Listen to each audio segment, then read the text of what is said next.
বিরতির পর স্বাগত সংবাদের বাকি অংশে। আন্তর্জাতিক প্রসঙ্গ। যুদ্ধের 1000তম দিনে মঙ্গলবার রাশিয়ার আগ্রাসনের কাছে নতি স্বীকার না করার অঙ্গীকার করেছে ইউক্রেন। ইউক্রেনের পররাষ্ট্র মন্ত্রণালয় বলছে, দখলদারদের কাছে ইউক্রেন কখনো আত্মসমর্পণ করবে না এবং আন্তর্জাতিক আইন ভঙ্গের জন্য রাশিয়ার সেনাবাহিনীকে সাজা দেওয়া হবে।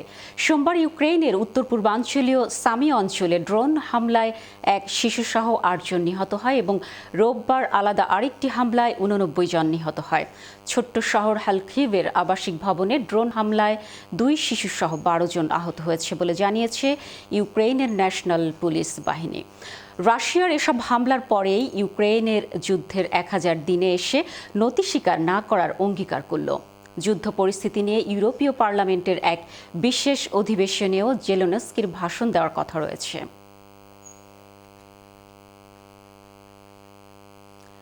লেবানন ও হিজবুল্লাহর যুক্তরাষ্ট্রের একটি যুদ্ধবিরতি প্রস্তাবের বিষয়ে একমত হয়ে এর বিষয়বস্তু নিয়ে কিছু মন্তব্য করেছে বলে লেবাননের এক শীর্ষ কর্মকর্তা জানিয়েছেন। যুদ্ধ বন্ধের এই উদ্যোগকে সবচেয়ে আন্তরিক বলে বর্ণনা করেছেন তিনি। কিন্তু এই যুদ্ধবিরতি আলোচনার বিষয়ে জ্ঞাত একজন কূটনৈতিক বলেছেন, এই যুদ্ধবিরতি প্রস্তাবের বিস্তারিত এখনও চূড়ান্ত হয়নি, আর এ কারণে একটি চুক্তিতে পৌঁছতে আরও সময় লাগতে পারে। যুক্তরাষ্ট্রের একটি সূত্র জানিয়েছে, মার্কিন দূত MS হকস্টাইন শীঘ্রই বৈরুতে যাবেন বলে ধারণা করা হচ্ছে। সেপ্টেম্বরের শেষ দিক থেকে ইসরায়েলি হামলায় লেবাননের ইরানপন্থী রাজনৈতিক ও সশস্ত্র গোষ্ঠী হিজবুল্লাহ ব্যাপকভাবে ক্ষতিগ্রস্ত হয়েছে। গোষ্ঠীটির নেতা সৈয়দ হাসান নাসরুল্লাহর পাশাপাশি শীর্ষস্থানীয় অধিকাংশ নেতা নিহত হয়েছেন। আবারও বাংলাদেশ প্রসঙ্গ।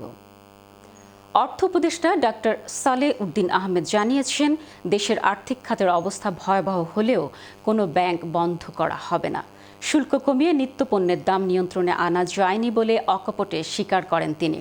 দাবি করেন, অন্তর্বর্তী সরকারের 100 দিনের কর্মকাণ্ডে সাফল্যের সূর্য উদিত হয়েছে। বিস্তারিত রিপোর্টে।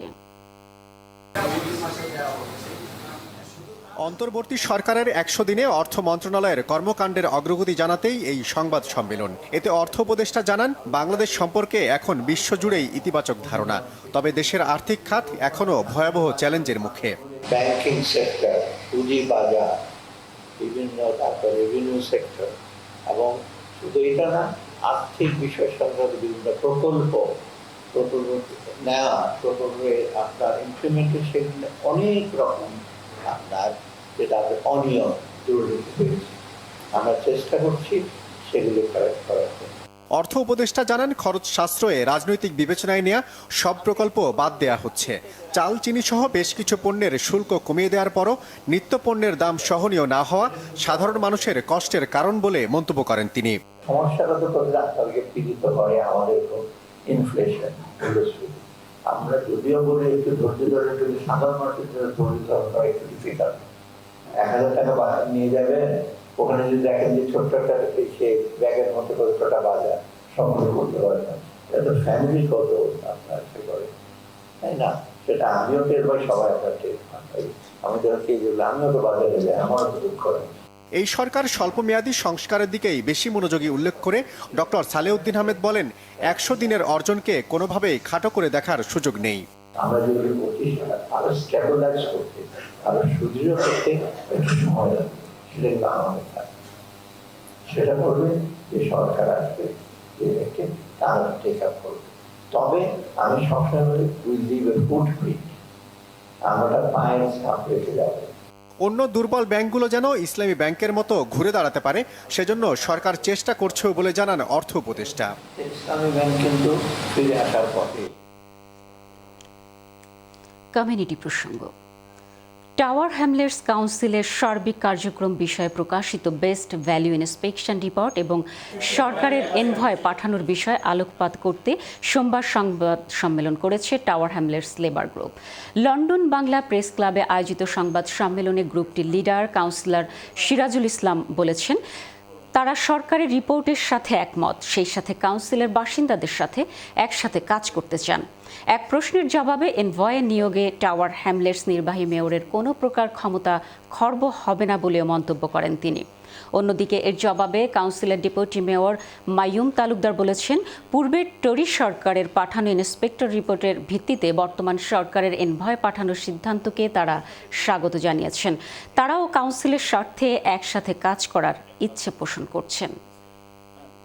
ইন্সপেকশন রিপোর্ট যারা পাবলিশ হয়েছে এটা যে বিভিন্ন কনসার্নিং ইস্যু আছে, it's a quite a damning report. যে রিপোর্টে হয়েছে কাউন্সিল টক্সিক কালচার, সরকার একটা স্ট্যাচুটারি ইমপ্রুভমেন্ট প্ল্যান দিছে কাউন্সিলটা, তারা যে লেটার যে একটা দিচ্ছে চিফ এক্সিকিউটিভ কাছে, কারণ লেখা আছে very clearly the council has failed its best value duty. This is why the government is bringing in statutory intervention in the form of an improvement plan. The 3 বছরের improvement plan, তারা কোনো পাওয়ার সিজ করছে না এখানেও, তাই এই যে ট্রান্সফার ইম্প্রুভমেন্ট বোর্ডটা তাই স্টিল চেয়ার করবা, কিন্তু যে দুজন এনভয় দিব 3 বছরের লাই তারা ওভারসি করবো। Toxic politics is clearly mentioned in the report. Clearly লেখা আছে এটা শুধু আস্পায়ার নাই, এটা অল পলিটিক্যাল পার্টিজ কথা তারা কর, ইনক্লুডিং লেবারের হতেও কর। আমরা কিন্তু মানরাম এটা যে আমরা মিল্লা কাজ করতে হইব, আমরা মিল্লা জনগণের স্বার্থে কাজ করতে হইব। আমরা উই আর অলওয়েজ ওয়েলকামিং, অপোজিশনটা আমরা সবসময় ওয়েলকাম জানাই, এটা আমরা মিল্লা কাজ করি। কিন্তু টক্সিক বিহেভিয়ার এটা শুধু আমরা নাই, এটা এভরিওয়ান, অল পার্টিজ। সেইটা লেবার পার্টিরও দায়িত্ব আছে। লেবার পার্টিতে আমরা লোকে মিল্লা কাজ করতা এবং রেজিডেন্টের স্বার্থে কাজ করতা। বৃহদাকার চার্চ ক্রয় করে অ্যাসেক্স এলাকায় স্ট্যানফোর্ড লে হোপ জামে মসজিদ ও টারক মুসলিম সেন্টারের 1 বছর পূর্তি উপলক্ষে গ্র্যান্ড ওয়েলকামিং সম্মেলন, ওয়াজ ও দোয়া মাহফিল অনুষ্ঠিত হয়েছে। গত রোববার সম্মেলনে ইংল্যান্ডের বহু সংখ্যক আলেম, ইসলামী চিন্তাবিদ, কমিউনিটি নেতৃবৃন্দ মসজিদের উন্নয়নমূলক কার্যক্রম ও ভবিষ্যৎ পরিকল্পনা শুনে সন্তোষ প্রকাশ করেন। অনেকে মসজিদকে ঋণ মুক্ত করতে বড় অঙ্কের সাহায্যের ওয়াদা করেন। মসজিদ কমিটির চেয়ারম্যান ডক্টর সিরাজ আলীর সার্বিক তত্ত্বাবধানে এবং মসজিদের খতিব ও উপদেষ্টা মুফতি আব্দুল মুন্তাকিমের ব্যবস্থাপনায় অনুষ্ঠিত সম্মেলনে প্রধান অতিথির বক্তব্য দেন মাওলানা শায়েখ আসগার হুসাইন, ইমাম শায়েখ মাহমুদুল হাসান, মারকাজুল উলুম লন্ডনের প্রিন্সিপাল মাওলানা ডক্টর শুয়াইব আহমেদ ও মাজহারুল উলুম লন্ডনের প্রিন্সিপাল শাহেখ ইমদাদুর রহমান আল মাদানী। ফ্রান্স সফররত সিলেট জেলা বিএনপি নেতা বদরুজ্জামান সেলিমকে সংবর্ধনা দিয়েছে ফ্রান্সে বসবাসরত সিলেট বিভাগের প্রবাসী বিএনপি নেতৃবৃন্দ। রাজধানী প্যারিসের নিকটবর্তী আবারভেলিয়ার একটি হলে এই সংবর্ধনা অনুষ্ঠানের আয়োজন করা হয়। ফ্রান্স বিএনপির যুগ্ম সাধারণ সম্পাদক রেজাউল করিম রেজার সভাপতিত্বে এবং ফ্রান্স যুবদল নেতা লায়েক আহমেদ তালুকদারের সঞ্চালনায় অনুষ্ঠানে ভার্চুয়ালি প্রধান অতিথির বক্তব্য রাখেন বিএনপির আন্তর্জাতিক বিষয়ক সম্পাদক মাহিদুর রহমান। প্রধান বক্তা ছিলেন কেন্দ্রীয় যুবদলের সাবেক আন্তর্জাতিক বিষয়ক সম্পাদক মিল্টন সরকার। স্বাগত বক্তব্য রাখেন নাজমুল ইসলাম সায়েম। বিশেষ অতিথি হিসেবে বক্তব্য রাখেন সিলেট জেলা ছাত্রদলের সাবেক প্রচার সম্পাদক সাব্বির আহমেদ ছোটন। ফ্রান্স বিএনপির সহসভাপতি মাহবুব আলম রাঙ্গা, মোহাম্মদ মিজান আলী, সিনিয়র যুগ্ম সাধারণ সম্পাদক কবির হোসেন পাটোয়ারি ও যুগ্ম সম্পাদক সিরাজুল ইসলাম মিসবা।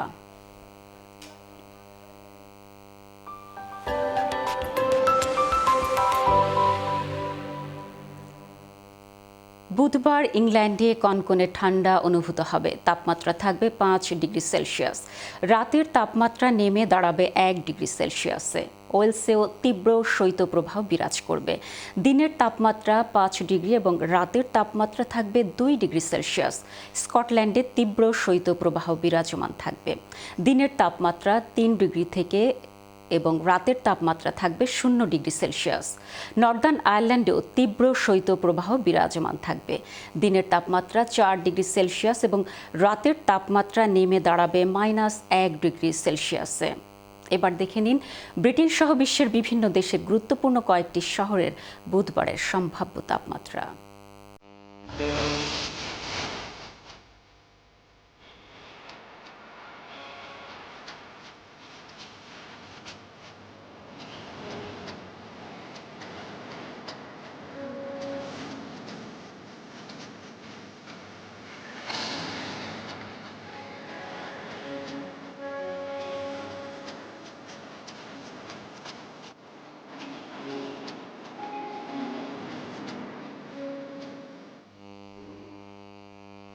শেষ করছি সংবাদ, তবে যাবার আগে শিরোনামগুলো আরও একবার।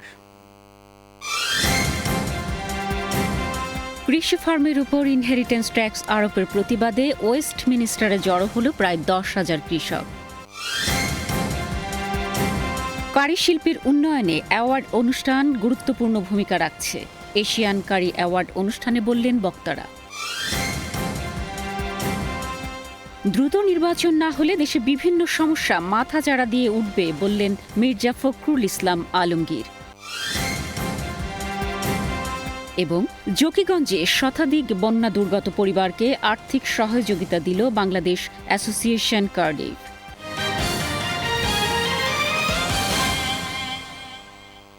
চ্যানেলিস্টের পরবর্তী নিয়মিত সংবাদ দেখার আমন্ত্রণ জানিয়ে শেষ করছি। আল্লাহ হাফেজ।